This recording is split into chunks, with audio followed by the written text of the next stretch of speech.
Le fait de préparer ce tour du monde me fait prendre conscience que pour partir sereinement et réussir ce départ, je ressens le besoin de tout quitter. C'est-à-dire de vendre mes ordinateurs, faire mes cartons et vendre ma voiture. C'est comme si c'était un besoin vital de le faire pour me sentir plus léger et plus rien devoir à personne.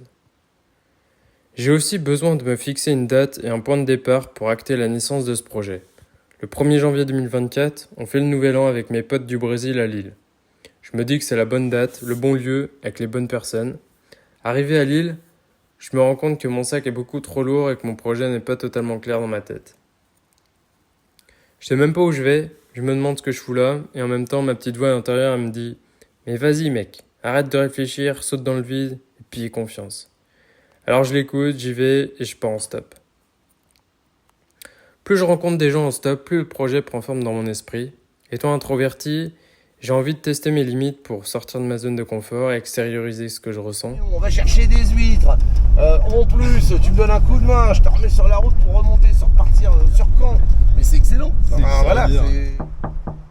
Pour trouver la force de sonner spontanément chez les gens, pour leur demander si ça leur fait plaisir de m'héberger pour une nuit, je commence cette aventure sans tente et sans duvet.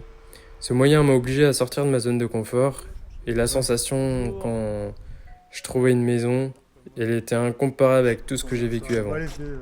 C'est vrai? Ah là là. C'est un mélange de réjouissance et une montée d'adrénaline qui s'y mêle. Voilà, je suis le premier. Arthur.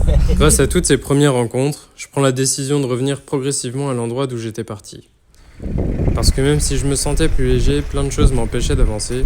Du coup, je change de banque, je fais le point avec les assurances, change d'opérateur mobile, je refais mon sac, je crée un logo, j'en fais des stickers pour les distribuer aux gens que je rencontre et je démarre cette chaîne YouTube. J'apprends même à floquer le logo et 2 QR codes sur mon sac à dos pour faire un peu de com.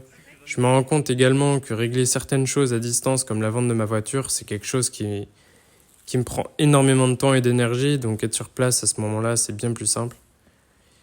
Et en étant totalement honnête avec moi-même, la vérité c'est que j'ai peur d'échouer ce projet, parce que je sais ce que je quitte et ce que je laisse derrière moi, mes affaires, mes amis, ma famille, en gros je quitte tout. Et en plus de ça, ce voyage pourrait bien me prendre une dizaine d'années vu tout ce que j'ai envie de réaliser. Et là, au bout des 2 mois de remise en question et de derniers préparatifs imprévus, mon projet se clarifie. J'ai la ferme conviction que je veux juste filer des coups de main aux gens que je rencontre, dans n'importe quel domaine qu'il soit. Et comme je suis un manuel polyvalent, je me dis que j'ai toutes mes chances. Du coup là c'est reparti, 12 mars 2024, j'écoute ma petite voix intérieure, je ressaute dans le vide encore plus haut cette fois, en vendant ma voiture à Juliette, à La Roche-sur-Yon. Cette nana, elle me propose de m'emmener en stop vers ma première destination, j'accepte avec joie évidemment. Au moment où la voiture s'en va, je sens que je commence à vivre quelque chose d'incroyable, une aventure qui ne fait que commencer. Et là, clairement, mon pote, c'est le grand départ.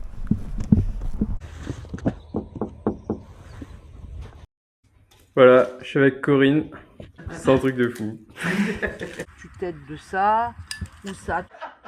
Tu peux pas là. Si. Merde. Vas-y.